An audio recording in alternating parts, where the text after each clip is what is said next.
తెలంగాణలో family digital కార్డుల జారీపై 119 నియోజకవర్గాల్లో క్షేత్రస్థాయిలో పైలట్ ప్రాజెక్టును సమర్థవంతంగా చేపట్టాలని సీఎం రేవంత్ రెడ్డి ఆదేశించారు.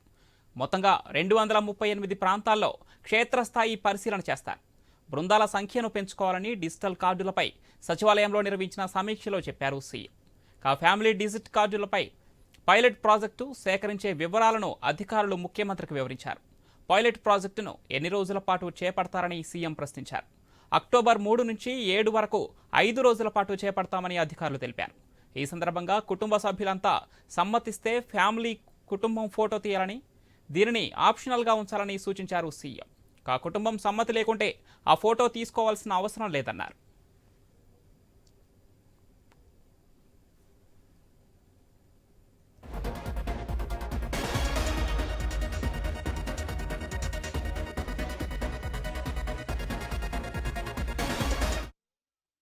ప్రభుత్వం వద్ద ఉన్న రేషన్ కార్డ్, పింఛన్, స్వయం సహాయక సంఘాలు, రైతు భరోసా, రుణమాఫీ, బీమా, ఆరోగ్యశ్రీ, కంటి వెలుగు తదితర డేటాల ఆధారంగా ఇప్పటికే కుటుంబాల గుర్తింపునకు సంబంధించిన ప్రక్రియ పూర్తయింది. పైలట్ ప్రాజెక్టులో దానిని నిర్ధారించుకోవడంతో పాటు కొత్త సభ్యులను జత చేయటం, మృతి చెందిన వారిని తొలగిస్తామని అధికారులు వివరించారు. కుటుంబ సభ్యుల వివరాల నమోదు, మార్పులు చేర్పుల విషయంలో జాగ్రత్తలు తీసుకోవాలని అధికారులకు సూచించారు సీఎం. ఎటువంటి పొరపాట్లకు ఆస్కారం ఇవ్వొద్దని హెచ్చరించారు.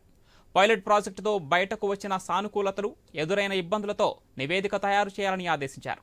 ఆ నివేదికపై చర్చించి లోపాలను సరిదిద్దాకనే పూర్తిస్థాయి క్షేత్రస్థాయి పరిశీలన చేపడదామన్నారు ముఖ్యమంత్రి.